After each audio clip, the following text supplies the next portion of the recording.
বাংলা সাহিত্যের ইতিহাস, রাজনীতি এবং সাধারণ মানুষের সংগ্রামকে এক সূত্রে গাঁথা যে কটি উপন্যাস বিশেষ গুরুত্ব বহন করে, সেলিনা হোসেনের কাঁটাতারে প্রজাপতি তার অন্যতম।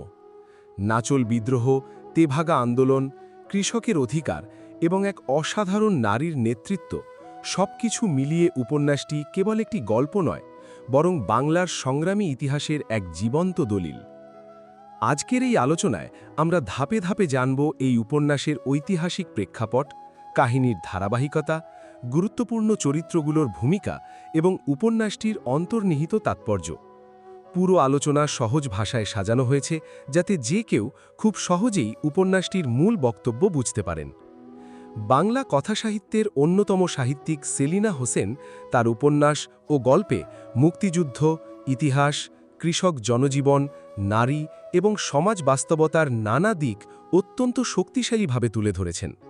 কাঁটাতারে প্রজাপতি তার অন্যতম আলোচিত ঐতিহাসিক উপন্যাস, যেখানে নাচল বিদ্রোহের বাস্তব ঘটনাকে সাহিত্যিক কল্পনার সঙ্গে অনন্য দক্ষতায় উপস্থাপন করা হয়েছে। এবার চলুন উপন্যাসের মূল আলোচনায় প্রবেশ করা যাক। কাহিনী বোঝার আগে একটি প্রশ্ন ভাবা যেতে পারে: একটি ফসলের প্রকৃত মালিককে? জমির কাগজ যার হাতে, নাকি যে মানুষটি নিজের শ্রম, ঘাম ও জীবনের ঝুঁকি নিয়ে সেই জমিতে ফসল ফলায়? এই প্রশ্ন থেকেই উপন্যাসটির মূল সংঘাতের সূচনা। দীর্ঘদিন ধরে জোতদারদের অত্যাচার, অন্যায্য ভাগ এবং শোষণের বিরুদ্ধে কৃষকদের ক্ষোভ একসময় বিস্ফোরিত হয়ে ওঠে। এই প্রেক্ষাপট বুঝতে হলে আমাদের ফিরে যেতে হয় ইতিহাসের এক অস্থির সময়। ১৯২৯ সালের বিশ্বব্যাপী অর্থনৈতিক মন্দা মানুষের জীবনকে বিপর্যস্ত করে তোলে। এরপর ১৯৪৩ সালের ভয়াবহ দুর্ভিক্ষ অসংখ্য মানুষের প্রাণ কেড়ে নেয়। তারও কিছুদিন পরে দেশভাগের রাজনৈতিক অস্থিরতা বাংলার গ্রামীণ সমাজকে আরও সংকটের মুখে ঠেলে দেয়। এমন পরিস্থিতিতে ভাগচাষিরা দাবি তোলে, ফসলের ৩ ভাগের ২ ভাগ থাকবে কৃষকের কাছে এবং ১ ভাগ পাবে জমির মালিক। এই ন্যায্য দাবি ইতিহাসে তেভাগা আন্দোলন নামে পরিচিত হয়। এই কঠিন সময়ে আবির্ভূত হন এক সাহসী নারী, ইলা মিত্র, যিনি মানুষের কাছে রানীমা নামেই অধিক পরিচিত। শহুরে পরিবেশে বেড়ে ওঠা কলকাতার বেথুন কলেজের শিক্ষার্থী ও কৃতি সাঁতারু ইলা মিত্র বিয়ের পর রামচন্দ্রপুর গ্রামের জমিদার পরিবারে আসেন। কিন্তু তিনি শুধু একজন জমিদার পরিবারের গৃহবধূ হয়েই থাকেননি। গ্রামের দরিদ্র কৃষক, সাঁওতালি জনগোষ্ঠী এবং নিপীড়িত মানুষের জীবনের সঙ্গে নিজেকে একাত্ম করে ফেলেছিলেন। গ্রামের রক্ষণশীল পরিবেশ এবং নারীদের ওপর নানা সামাজিক বিধিনিষেধ তাকে দমিয়ে রাখতে পারেনি। তিনি মেয়েদের শিক্ষার প্রসারে বিদ্যালয় প্রতিষ্ঠা করেন, সাঁওতালি ভাষা শেখেন এবং কৃষকদের সংগঠিত করতে অক্লান্ত পরিশ্রম করেন। জোতদার ও পুলিশের নির্যাতন সত্ত্বেও তিনি মানুষের অধিকার আদায়ের আন্দোলনে নেতৃত্ব দিতে থাকেন। তার বক্তৃতা ও সাহসী নেতৃত্ব সাধারণ মানুষ, বিশেষ করে নারীদের মধ্যে নতুন আত্মবিশ্বাস সৃষ্টি করেছিল। এই বাস্তব ইতিহাসকেই সেলিনা হোসেন সাহিত্যিক রূপ দিয়েছেন কাঁটাতারে প্রজাপতি উপন্যাসে। বাস্তব ও কাল্পনিক চরিত্রকে পাশাপাশি রেখে তিনি এমন একটি কাহিনী নির্মাণ করেছেন যেখানে শোষক ও শোষিত দুই শ্রেণীর মানুষের দ্বন্দ্ব স্পষ্ট হয়ে ওঠে। উপন্যাসে একদিকে রয়েছেন ইলা মিত্র, রমেন মিত্র, আজিজ এবং মাতলা মাঝির মতো সংগ্রামী মানুষ। অন্যদিকে রয়েছে নাসের জোতদার, ইয়াসিন বসনি এবং রাষ্ট্রের দমনমূলক পুলিশ বাহিনী। এই দুই বিপরীত শক্তির সংঘর্ষই উপন্যাসের মূল চালিকা শক্তি। তবে উপন্যাসটি শুধু রাজনৈতিক আন্দোলনের বিবরণ নয়, মানুষের ভেতরের মানসিক দ্বন্দ্ব এখানে অত্যন্ত গভীরভাবে ফুটে উঠেছে। নাসের জোতদারের ছেলে আজিজ তার বাবার শোষণ নীতি মেনে নিতে পারে না। সে বিশ্বাস করে শিক্ষা ও সচেতনতাই কৃষকদের মুক্তির পথ। নিজের বাবার বিরুদ্ধেই দাঁড়িয়ে কৃষকদের পক্ষে অবস্থান নেওয়া তার জীবনের সবচেয়ে বড় আদর্শিক সিদ্ধান্ত হয়ে ওঠে। একইভাবে ইয়াসিন বসনির ছেলে আজমলও বাবার লোভ, ক্ষমতার অপব্যবহার এবং নারীদের প্রতি অমানবিক আচরণে গভীরভাবে বিচলিত হয়।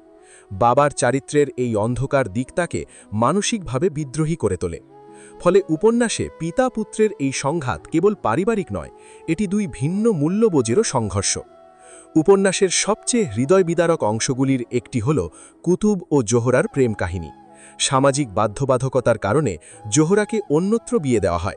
অপমান, অসহায়ত্ব এবং মানসিক যন্ত্রণায় সে আত্মহত্যার পথ বেছে নেয়। এই ঘটনায় কুতুব মানসিক ভারসাম্য হারিয়ে ফেলে। পরবর্তীতে সে নিজের স্ত্রী কাজলকে হত্যা করে, কারণ তার চোখে কাজলের মধ্যেই বারবার জোহরার মুখ ভেসে ওঠে। ব্যক্তিগত এই ট্র্যাজেডির মধ্য দিয়ে লেখক দেখিয়েছেন সামাজিক শোষণ ও অবিচার মানুষের জীবনকে কতটা নির্মমভাবে ধ্বংস করে দিতে পারে। ব্যক্তিগত বেদনার সীমা অতিক্রম করে উপন্যাসটি ধীরে ধীরে বৃহত্তর গণ আন্দোলনের দিকে এগিয়ে যায়। সেখানে গুরুত্বপূর্ণ ভূমিকা পালন করেন সাঁওতাল নেতা মাতলা মাঝি। ইলা মিত্র যেখানে রাজনৈতিক আদর্শ ও সংগঠনের মাধ্যমে মানুষকে নেতৃত্ব দিয়েছেন, মাতলা মাঝি সেখানে মাটি, কৃষি এবং অস্তিত্বের প্রশ্নকে সামনে রেখে সাধারণ মানুষকে একত্রিত করেন। দুই ধরনের নেতৃত্ব মিলেই আন্দোলনকে আরও শক্তিশালী করে তোলে। মাতলা মাঝির আহ্বানে সাঁওতাল কৃষকরা সংগঠিত হয়ে নিজেদের জমির ফসল নিজেরাই কেটে নেয়। জোদ্দারদের হুমকি ও পুলিশের ভয় উপেক্ষা করে তারা মাঠে লাল পতাকা উড়িয়ে নিজেদের অধিকারের ঘোষণা দেয়। এই দৃশ্য উপন্যাসের সংগ্রাম ও আত্মমর্যাদার এক শক্তিশালী প্রতীক হয়ে উঠেছে। অবশ্য শোষক গোষ্ঠী এত সহজে পরাজয় মেনে নেয়নি। শুরু হয় গ্রেপ্তার, নির্যাতন, গ্রাম দখল, লুটপাট এবং আন্দোলনের নেতাদের ওপর নির্মম দমনপীড়ন। কিন্তু এসব অত্যাচার কৃষকদের মনোবল ভাঙতে পারেনি, বরং প্রতিটি নির্যাতন তাদের অধিকার আদায়ের সংকল্পকে আরও দৃঢ় করে তোলে। সবশেষে বলা যায়, কাঁটাতারে প্রজাপতি কেবল একটি ঐতিহাসিক উপন্যাস নয়, এটি মানুষের ন্যায্য অধিকার, আত্মমর্যাদা এবং অন্যায়ের বিরুদ্ধে সংগ্রামের এক অনন্য সাহিত্যিক দলিল। নাচলের সেই আন্দোলনের ইতিহাস আজও আমাদের মনে করিয়ে দেয়, অধিকার কখনো দয়া করে দেওয়া হয় না, সংগ্রামের মাধ্যমেই তা অর্জন করতে হয়। তাই এই উপন্যাস শুধু অতীতের কথা বলে না, বর্তমান সমাজের প্রতিও একটি গুরুত্বপূর্ণ প্রশ্ন ছুড়ে দেয়। আজ কি পৃথিবীর বিভিন্ন প্রান্তে সাধারণ মানুষের ন্যায্য অধিকারের জন্য একই রকম সংগ্রাম চলমান নয়?